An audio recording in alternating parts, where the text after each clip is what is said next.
Greetings and blessings, everyone. This is James again with question and answer time. Fun, fun, fun. Sean, I'm going to do yours last because it's rather intense. But this won't be a really long video, but we'll give it a go. All right. So I am going to.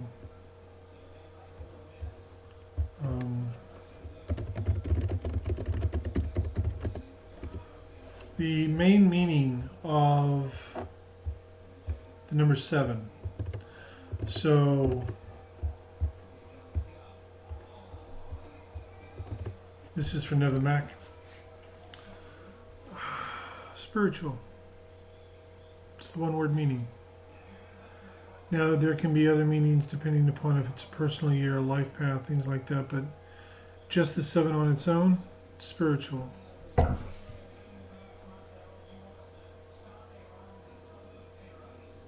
If you're seeing the number 7 a lot, to be honest with you, I would say that what's happening is Spirit is trying to get your attention. So probably the best thing to do is when you have a moment and you have a spare time, go within, discern, listen. Ask them to tell you what they want you to know. 7 is a very powerful number.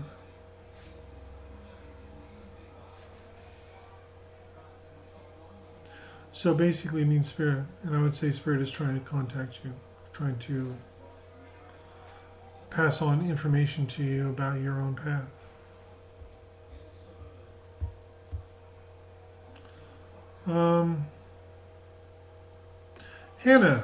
Hannah Mayer. With all the volunteers and starseeds out there, how can you tell who comes from where? Like knowing your own, but figuring out spouse and children, many things. This is a little bit more challenging, shall we say. Normally, it's enough to discern if someone's a volunteer or native human. There are beings here from many, many, many different places, different dimensions, different planets, different star systems, different species, light workers, dark workers, so on and so on and so on. I mean, you might tune in and go, why am I getting feline with that person? Well, there is a feline race out there, and I know that there are some feline beings who are incarnated on Earth as humans, who are volunteers. So, generally, it's enough to just kind of discern whether someone is a volunteer or not, and normally you can tell. There are surefire signs. As far as where individual people come from, honestly, don't worry about that.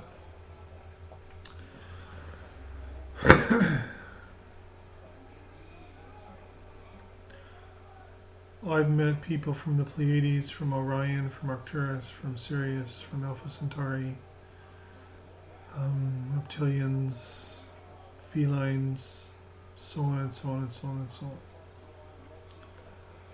And many others that I'm like, oh, don't know about that one. We're all here for the same reason, to assist this planet in its evolution. And so there isn't an actual easy answer for this, because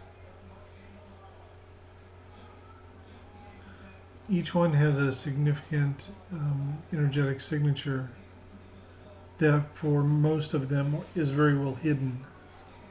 Okay.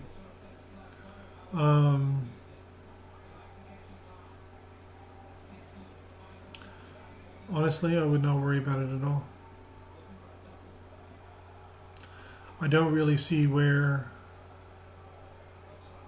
that would make a difference in any way, shape, or form anyway. there are many people here who are like, I'm going to be with so and so in this lifetime, and they're like, yeah, we're going to be together, and they come from different places. Or it may be a situation where it's like, okay, I'm choosing to be born in this family, and except for one person, they're all native humans. It happened to me.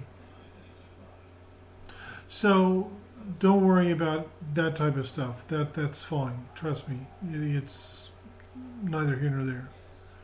Um, discovering your own, that can be fun. And in the meditation and journey video, there is a way for you to find that out. So if you're watching this video and then you haven't watched the other one, and you're like, ooh, I can find out where I come from, go to that one, watch it.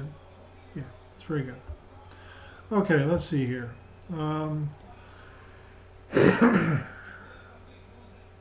Riley Sue O'Halloran. I know that you got a one card reading from Janice about your study in spirit journey and tea leaf reading. Yes. I know she answered you, but the answer was still yes, and it was yes the first time I read that. Meg McClellan. I feel my guides with me. Can others know my guides? See them, hear them?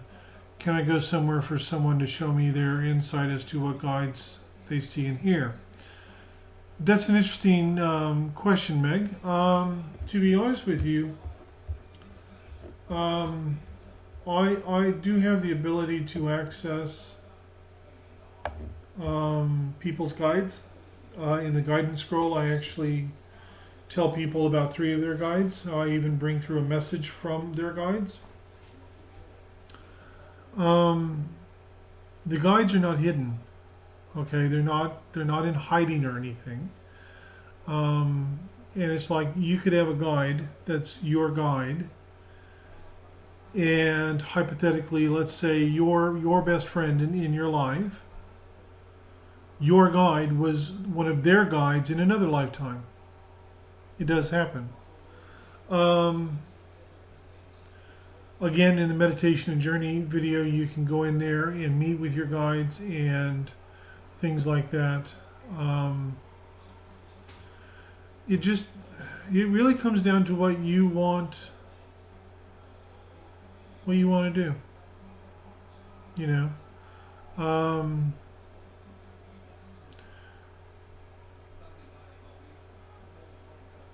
I mean, I can do a guidance scroll and you can get some insight from your guides, or you can do the journey where you go meet your guides and do that. There are different options and different things that you can do. But, focus on your interactions with your guides more than them. So if you go and do the journey where you meet your guides, you can get some insight from them. You can find out who they are. You can, or at least who some of them are, and give you more of a connection with them. And that, I think, is what the bottom line here is for you. And I think that would be really good for you.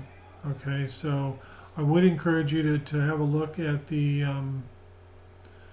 meditation journey video. I think that'd be good. All right, let's see here.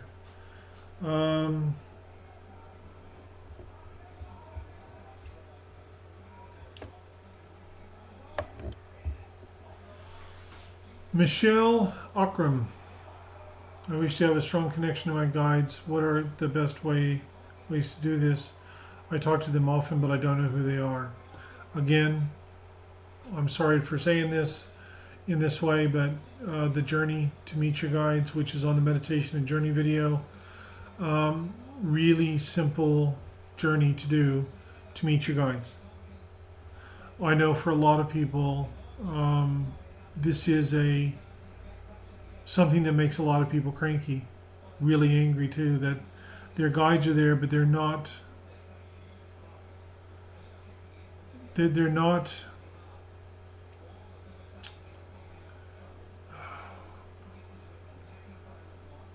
able to view them or see them or connect with them strongly.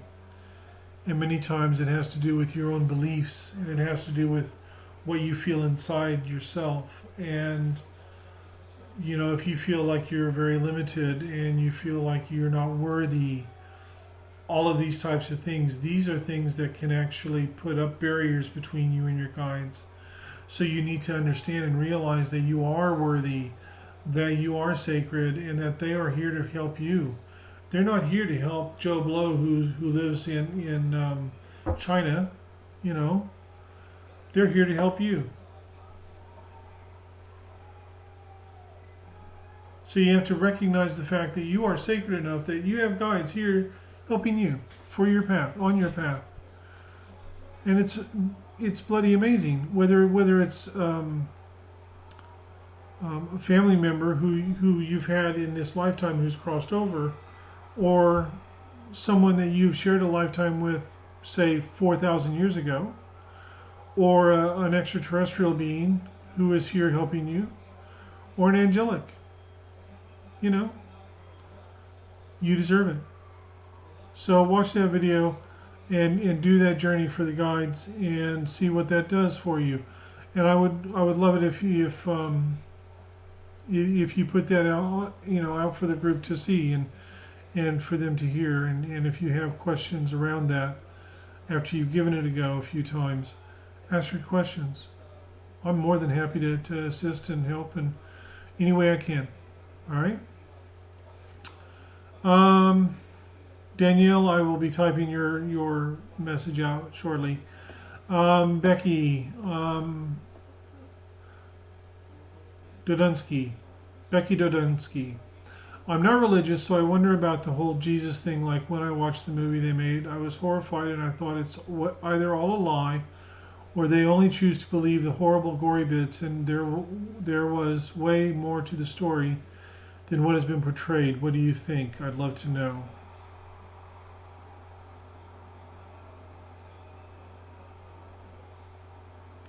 Okay. But just understand that, Becky, you asked the question.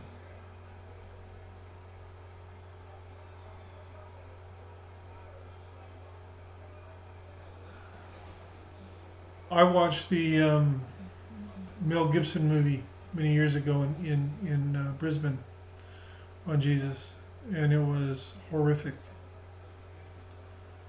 And I swore to God I would never watch it again, and never will. My Janice was the same way. It was so bad. They focus on the torture, on the suffering, to get across the idea to people that Jesus suffered for our sins and that he died for our sins.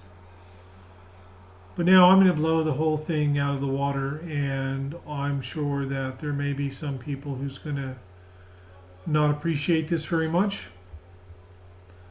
But I've spent a long time discerning this.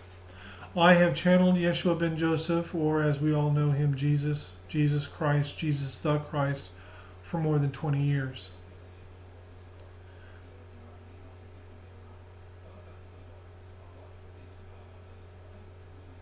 There are clues in the Bible.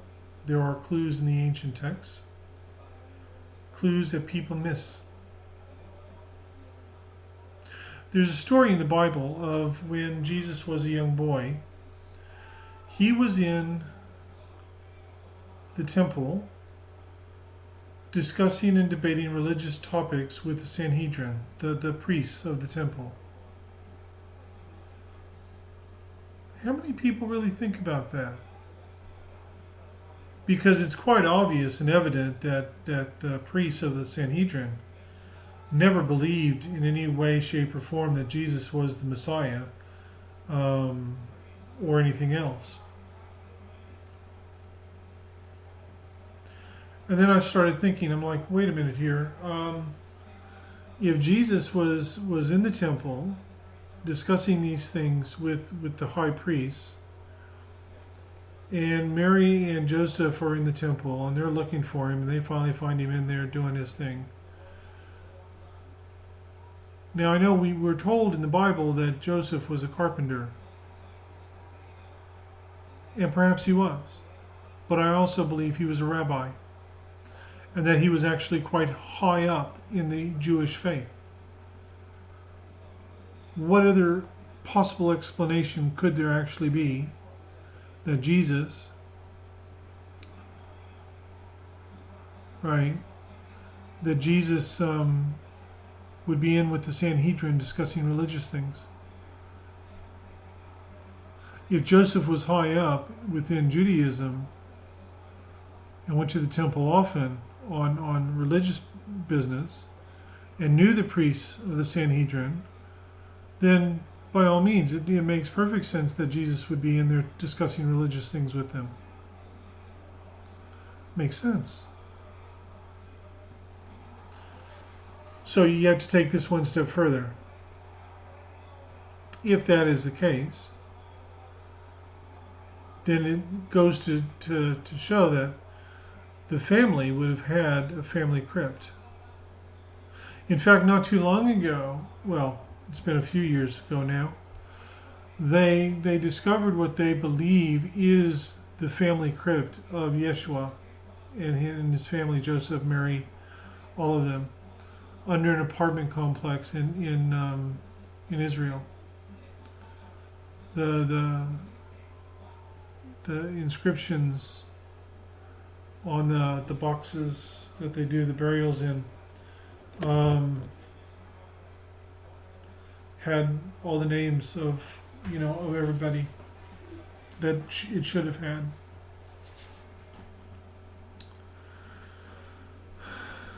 So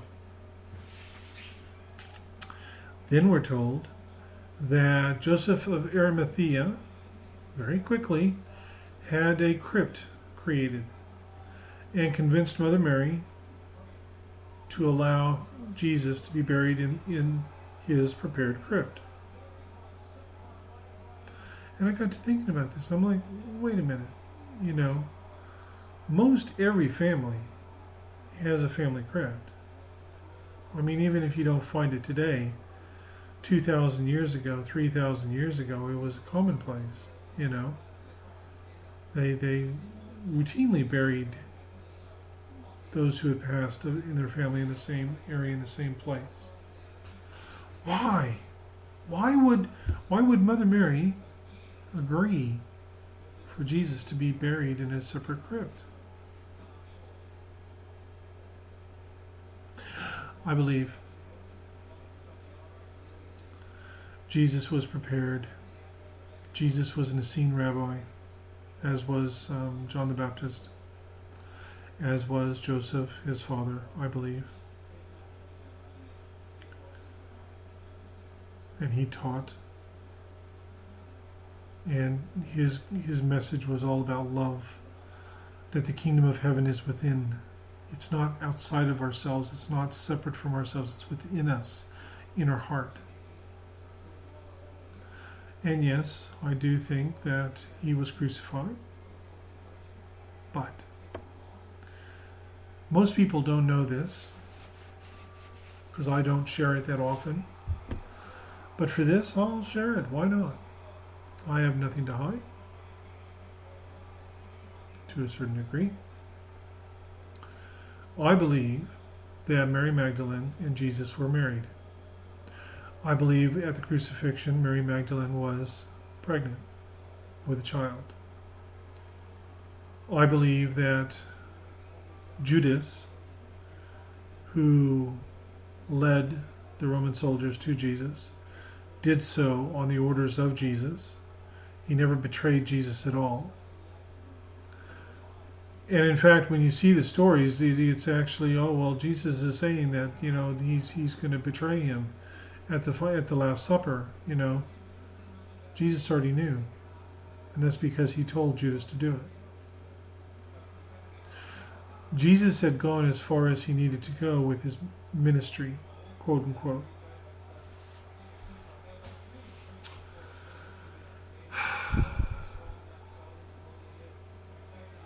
Jesus faked his death with the help of Joseph of Arimathea. Mary Magdalene, Mother Mary, and several others. Normally, when someone would be crucified, I mean, one of the issues here is it says that when he was crucified with two others who were thieves. But according to all the documented history, the only time that the Romans actually used crucifixion was for political prisoners, not for thieves. So it makes you wonder about the whole thieves part anyway. Secondly, normally when they crucified, they would break the knees so that they would hang more. And what would end up killing them is suffocation, and it could take days. But they convinced the Romans to allow them to take his body down the same day he was crucified, and his legs were never broken. I believe he was given a concoction to make him look dead. He was taken to the crypt prepared by Joseph of Arimathea. Right? And Mary Magdalene found him first when he emerged from the tomb. The two guards, I believe, were actually there from Joseph of Arimathea, not from the Roman. They weren't Roman soldiers at all. And while he spent his time in that crypt, there were healers healing him, working on him, assisting him.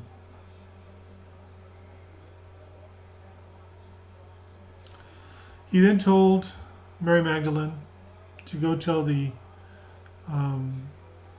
disciples that he had risen again. He had fulfilled prophecy. He then, shortly thereafter, went to the disciples and gave them their final instructions, words, whatever. And after that, Mother Mary left.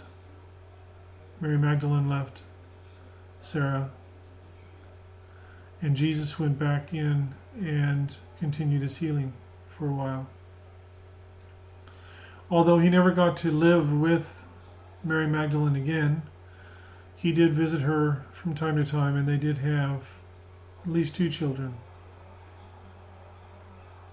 And shortly after Mary Magdalene arrived in France, well, actually, before then, because Mother Mary went to Turkey, near Kustase, southern Turkey, and that's where she lived out her life, and that's where Mary Magdalene stayed until she gave birth. And then her and her companions went on to France.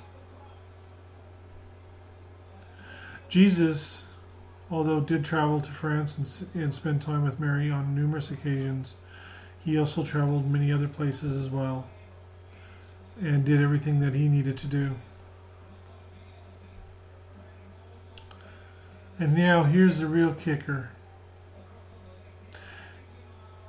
Now, if you thought the fact that Jesus faked his death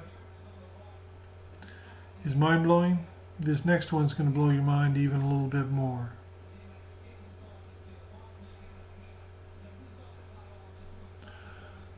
In 1000 AD, around there, you had the first crusade into the Holy Lands.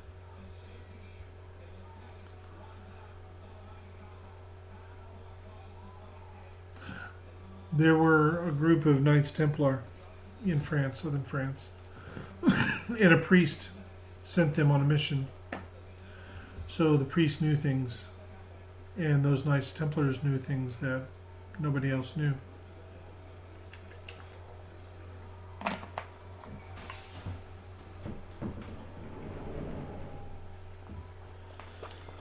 They set up shop underneath the temple, Solomon's temple in Israel, in Jerusalem. They didn't really have much to do with people, with the knights, with any of it. They stayed down there digging, looking. And when they discovered what they were looking for, they packed up and left. And they went to the Vatican. And at that time, the Pope basically gave them total power, free reign. Now, you know, there's several books that have been written around this Holy Grail,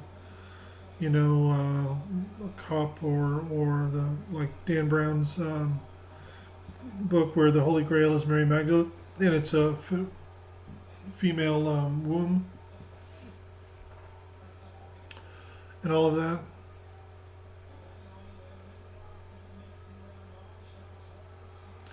That's to throw people off. Is it true? Yeah, but it was to throw people off. I'm going to tell you what I believe they found. Because you see, in the 1300s, King Philip of France contacted the Pope at that time, and I think that he was heavily indebted to the Knights Templar, wasn't about to pay them, didn't want to pay them, didn't want anything more to do with them, and did an agreement with the Pope, and the Pope was over the fact, that Pope was over the fact of the power that the Knights Templars had. Now, what they are known for, of course, is they are one of the first ones to have created internet banking, or not internet banking, but international banking. And they did banking all over Europe, and they funded regimes and in kingdoms and everything. And their lands were massive all over Europe. So the Pope put down a decree. And on Friday the 13th, in the early 1300s, which is where Friday the 13th is bad luck, this is where it came from, King Philip of France and his soldiers attacked the Knights Templar. They got the Grand Master and 67 other Knights Templar. Now, there were Knights Templar all over Europe, but these were the only ones that they found and discovered. And they were tortured and killed. And he didn't find any of their treasure. He didn't find any of their money. He didn't find any of their artifacts. Nothing. Now, I believe that the Freemasons were created by the Knights Templar as a front organization, and not all Freemason organizations know the real truth. I think there's only perhaps 5, if there's that many, and they are all in Europe that know the truth, and they are sworn to secrecy. So I got to thinking, where would the Knights Templar go? Where's the home of international banking? Switzerland. It's a neutral country. Why? Because they don't want to be invaded. They don't want people to discover what they have. The artifact I believe they have is the actual writings of Jesus. And what's happening now, I believe, are prophecies that Jesus had put down. And I think that when they first approached the Pope back in, I think it was around 1089 AD, this is what freaked the Pope out. So, makes things a little interesting. So I'm asking you, discern. I've discerned, I do feel very strongly this is the truth. Through my channeling of Yeshua for a very, very long time, I believe this to be the truth. But discern, because to be honest with you, at this particular juncture, it doesn't matter whether you believe it's true or not. It really doesn't. So now what we're going to do here, now Sean, unfortunately I don't see that you've added your question to the question thing.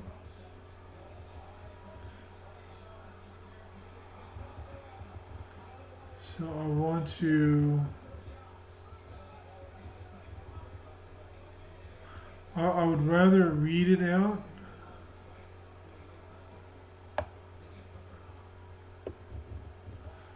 Simply because I thought it would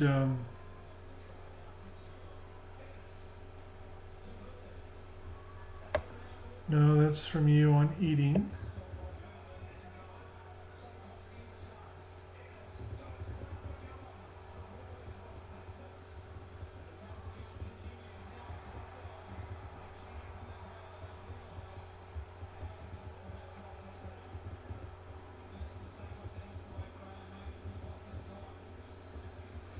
Okay, sorry, I'm not finding it now, but your question had to do with um, beings in the fifth dimension. I find that to be really fascinating. Being on this path for as long as I have been, I've known New Age or spiritual, metaphysical type people for going on 30 years now, and I've listened to many of them, and they have a multitude of different beliefs and what they feel is true and everything else. But one thing that I found very interesting is many of them, not all, don't get me wrong here, but many of them think in the same vein as Christians.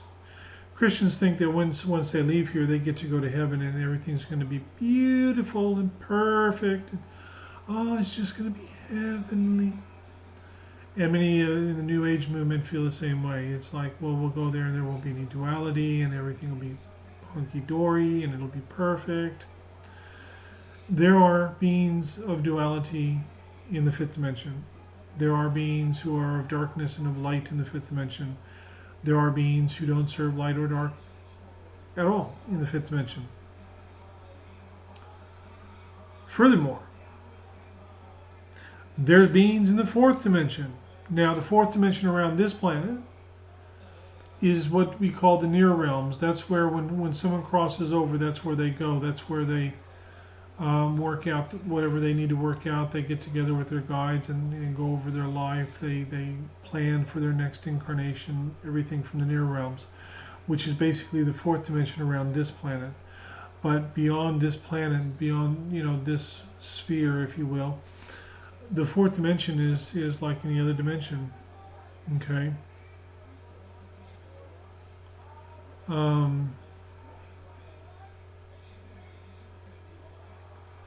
Each planet has its own near realm, where people go to prepare for their next incarnation or what they're going to do next or whatever.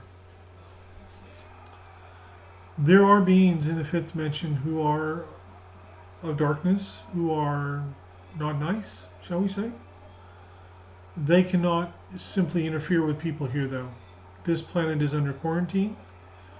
It is under the protection of the Ashtar Command, and it is under the protection of the Blue Star and several other groups. They cannot interfere willy-nilly here. If they interact with somebody, generally it's because those people are their own people. Now, I think this might be where you're headed with your question, so I'm going to answer this one a little bit more in depth, if you will.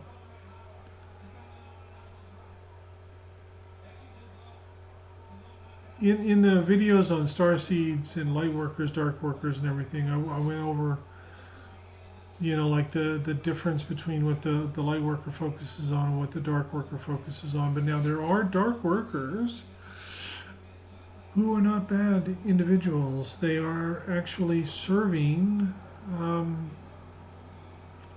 this project in a particular capacity, shall I say.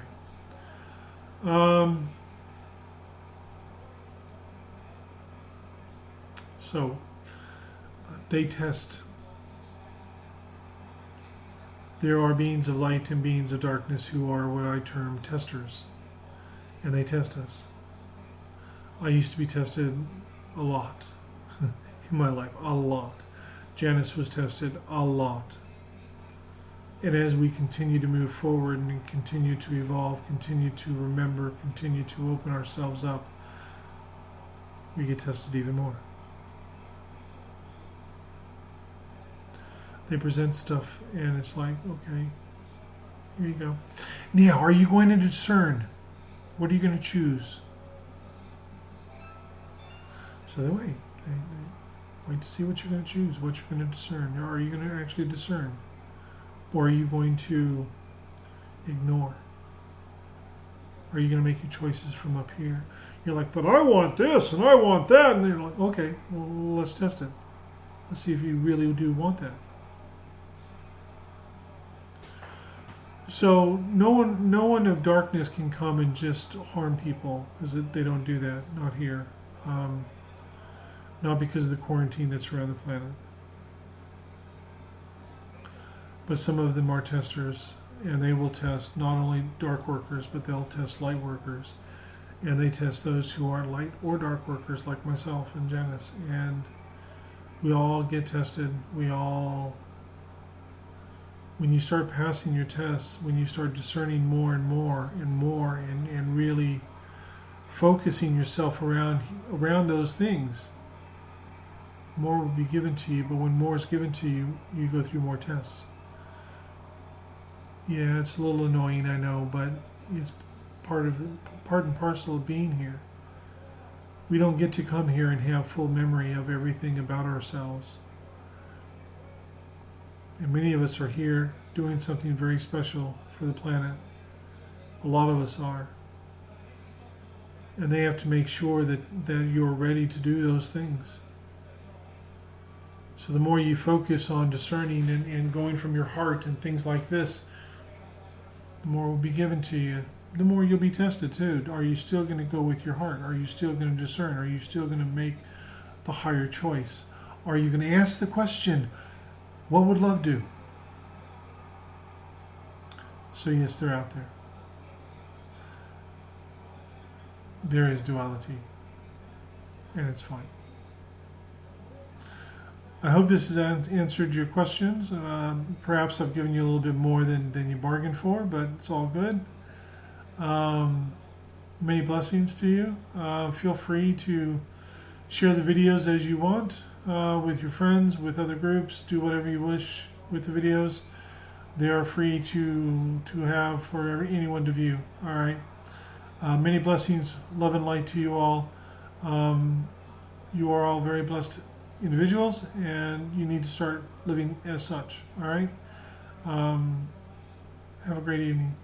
Have a great weekend. Bye-bye.